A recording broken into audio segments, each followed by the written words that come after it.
আসসালামু আলাইকুম। অন্যান্য ধর্মগুলোকে যারা শুনছেন তাদের প্রতি আমার আন্তরিক কৃতজ্ঞতা ও ভালোবাসা রইল। আমি রাহাদুর রহমান রিকি, পড়াশোনা করছি গোপালগঞ্জ টেক্সটাইল ইঞ্জিনিয়ারিং কলেজ গোপালগঞ্জে। তো আজকে যে টপিকটা নিয়ে ভিডিও করব সেটা হচ্ছে একজন স্টুডেন্টের আসলে সারাটা দিন আসলে কিভাবে কাটানো উচিত সেই ব্যাপারটা নিয়ে, অর্থাৎ daily routine of a student.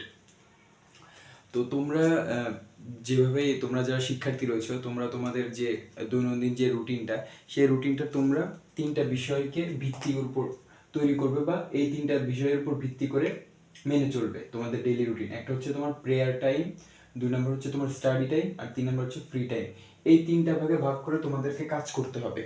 তো প্রথম যে পয়েন্টে আমরা লিখেছি প্রেয়ার টাইম, অর্থাৎ তোমরা যে যে ধর্মেরই হও না কেন, তুমি মুসলিম তো মানে ইসলাম ধর্মের হতে পারো, তুমি হিন্দু ধর্মের হতে পারো, তুমি বৌদ্ধ খ্রিস্টান বা অন্যান্য যে কোনো ধর্মের হতে পারো।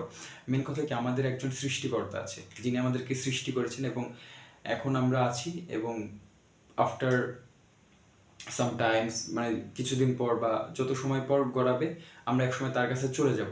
তো আমাদেরকে আলটিমেটলি একটা হিসাব দিতে হবে। তো অবশ্যই আমাদের সৃষ্টিকর্তা যে জন্য পাঠিয়েছে, অবশ্যই সে আমাদের তার ইবাদত করার জন্য পাঠিয়েছে, বা তার প্রতি যে আমাদের যে কৃতজ্ঞতা প্রকাশ করা বা যেভাবে আমরা তার প্রতি প্রার্থনা করি, সেগুলো অবশ্যই আমাদের নিয়মিত পালন করতে হবে। তো এই জন্য তোমরা যে যে ধর্মই হও না কেন, এই প্রেয়ার টাইমটা তোমরা নিয়মিত ঠিকঠাক মতো পালন করবে। বিশেষ করে যারা মুসলিম ধর্মের রয়েছে তারা অবশ্যই যে 5 ওয়াক্ত নামাজ কালাম রয়েছে এগুলো ঠিকঠাক মতো পালন করার চেষ্টা করবে, কোরআন পড়ার চেষ্টা করবে। এছাড়া অন্যান্য ধর্মের যারা রয়েছেন, হিন্দু ধর্মের রয়েছেন, বৌদ্ধ খ্রিস্টান, আপনাদের ধর্মের যে সংস্কৃতি আছে, রীতিনীতি আছে, সেটা আপনারা অবশ্যই মেনে চলার চেষ্টা করবেন। কারণ কোনো ধর্মে আসলে মানুষকে খারাপ পথে যেতে শেখায় না। যখন আপনি ধর্মীয় শিক্ষা নেবেন তখন আপনার ভিতরে নৈতিকতা বৃদ্ধি পাবে, এবং আপনি অবশ্যই আপনাকে যত খারাপ কাজই করতে বলা হোক না কেন, আপনাকে যদি মাদক দ্রব্য সেবন করতে বলা হয় বা অন্যান্য যে কোনো খারাপ কাজ যদি আপনাকে কখনো কেউ করতে বলে, আপনি করবেন না, কারণ আপনার ভিতরে সেই ধর্মীয় জ্ঞানটা আছে। তো এই জন্য আপনারা অবশ্যই যে প্রেয়ার টাইমটা আছে, প্রেয়ার টাইমটাকে খুব সুন্দর মতো গুরুত্ব দিয়ে আপনারা পালন করবেন। 2 নম্বর আপনাদের স্টাডি টাইম। এই স্টাডি টাইমটার ভিতরে কি কি ইনক্লুড হবে, অবশ্যই আপনারা যে বিভিন্ন জায়গায় আপনার স্কুল কলেজের শিক্ষার্থী বা আপনারা বিভিন্ন জায়গায় প্রাইভেট পড়েন, কোচিং করেন, এই যে টাইমগুলো আছে এই টাইমগুলো অবশ্যই তো আপনার পড়ার টাইমের ভিতরে ইনক্লুড। কিন্তু এর বাইরেও আপনারা তো পার্সোনালি নিজের বাসায় নিজের পড়াটা কমপ্লিট করার জন্য আপনাকে পড়তে হয়। তো এই পড়াটা আসলে দুই ভাগে, এখনকার স্টুডেন্ট সাধারণত দুই ভাগে ভাগ করে। অনেকে আছে খুব সকালে ভোরে ঘুম থেকে উঠে পড়ে, এবং আরেক দল আছে যারা আর কি রাত জেগে পড়ে। তো এটা আসলে যার যার প্যাটার্ন অনুযায়ী আর কি সেট হয়ে গেছে। অনেকে আছে সারা রাত জেগে পড়ে, সে সকালে ঘুমায়। এরপরে আছে অনেকে আছে খুব ভোরে উঠে 4টার দিকে উঠে পড়াশোনা শুরু করে। তো এটা যার যার প্যাটার্ন অনুযায়ী সেটা আপনি করতে পারেন। তবে আমার প্রেফারেন্স থাকবে খুব সকালে ভোরে ঘুম থেকে উঠে পড়া। কারণ আপনি যখন ভোরে ঘুম থেকে উঠে পড়বেন তখন আপনার 1 ঘন্টায় বা 2 ঘন্টায় আপনি যে পড়াটা পড়তে পারবেন, আপনি সারা রাত জেগে পড়লে পারেও মানে অত বেশি পড়তে পারবেন না। অর্থাৎ পড়ার এফিসিয়েন্সিটা বাড়ে ভোরে উঠে পড়লে। পার্সোনালি আমি আসলে চেষ্টা করি ভোরে উঠে পড়ার। তো এটা আমার প্রেফারেন্স থাকবে, স্টাডি টাইমটা আপনারা ভোরে উঠে পড়ার চেষ্টা করবেন। এবং যারা রাত জাগেন, আমাদের জেনারেশনে একটা বড় সমস্যা হচ্ছে আমরা রাত জাগি। তো এই গ্যাপটা আসলে আমাদেরকে ফিল আপ করতে হবে, আমাদেরকে রাত জাগা অফ করতে হবে, আমাদেরকে ভোরে ঘুম থেকে ওঠা শিখতে হবে। এরপর যে আমাদের ফ্রি টাইম রয়েছে, এই ফ্রি টাইমগুলোটা অবশ্যই আমাদের যে এক্সারসাইজ বা খেলাধুলা অবশ্যই এগুলো করতে হবে। এছাড়াও অনেকে আছে কি গল্পের বই পড়তে ভালোবাসে, বা পরিবারের মানুষদের সাথে আপনার সময় কাটাতে পারেন বা বাইরে ঘুরতে যেতে পারেন।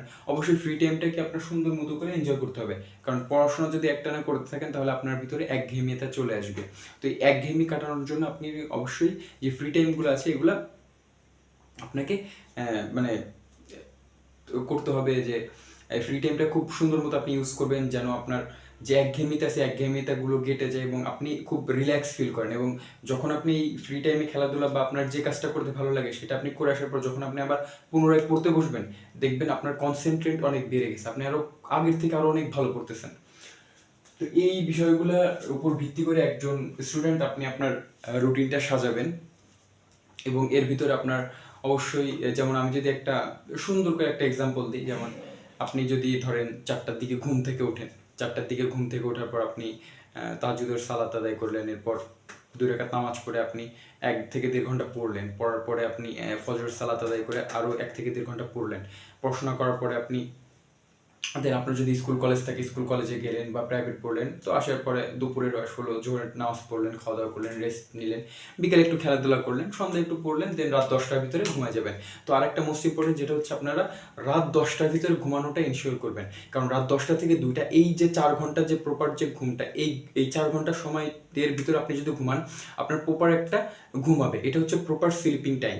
তো এই সময় যদি আপনি ঘুমান তাহলে পরে আপনি সারাদিনে যদি নাও ঘুমান আপনার ভিতরে কোনো ক্লান্তি বোধ আসবে না। আমি আসলে চেষ্টা করি প্রতিদিন যে হয় ব্যাপারটা তা না, আসলে অনেক কাজের ব্যস্ততা থাকে, তবে আমি চেষ্টা করি মানে 10টা থেকে 2টা পর্যন্ত ঘুমানোর। তো আপনারা সেটা অবশ্যই চেষ্টা করবেন। আর সর্বোপরি বলতে চাই যে man is not a slave of habit, habit is a slave of man.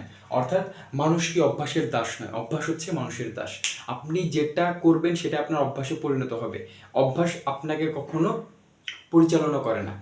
আপনি হয়তোবা ধরেন আমি যেটা বলছি, একটা স্টুডেন্ট সে কি করে সারা রাত জেগে পড়ে, কিন্তু আমি বলছি কি না ভোরে উঠে পড়েন, আপনার পড়ার এফিসিয়েন্সিটা বাড়বে, রাত জাগা যাবে না, ঠিক আছে? এবং রাত জাগা কিন্তু শরীরের জন্য আসলেই ক্ষতিকর। তো একটা স্টুডেন্ট শুরুতে আর কি তার পক্ষে খুবই কষ্টকর হবে রাত না জেগে ভোরে উঠে পড়া, কারণ তার সেটা অভ্যাস হয়ে গেছে। কিন্তু সে যদি 1 দিন 2 দিন 3 দিন 7 দিন এভাবে যদি করতে থাকে কোনো একটা কাজ, আস্তে আস্তে তার দেখবেন সেটা অভ্যাসে পরিণত হয়ে গেছে। অতএব আপনাকে চেষ্টা করতে হবে, আর কখনো হাল ছাড়া যাবে না, কখনো হাল ছাড়া যাবে না, সবসময় লেগে থাকতে হবে। তো মোটামুটি এই ছিল আজকের ভিডিওতে। যদি কারো কোনো প্রশ্ন থেকে থাকে অবশ্যই ভিডিওর কমেন্ট সেকশনে করার অনুরোধ রইল। ধন্যবাদ সকলকে, আসসালামু আলাইকুম। এবং ভিন্ন মতাদর্শী যারা শুনছিলেন এতক্ষণ তাদের প্রতি আমার আন্তরিক কৃতজ্ঞতা ও ভালোবাসা রইল।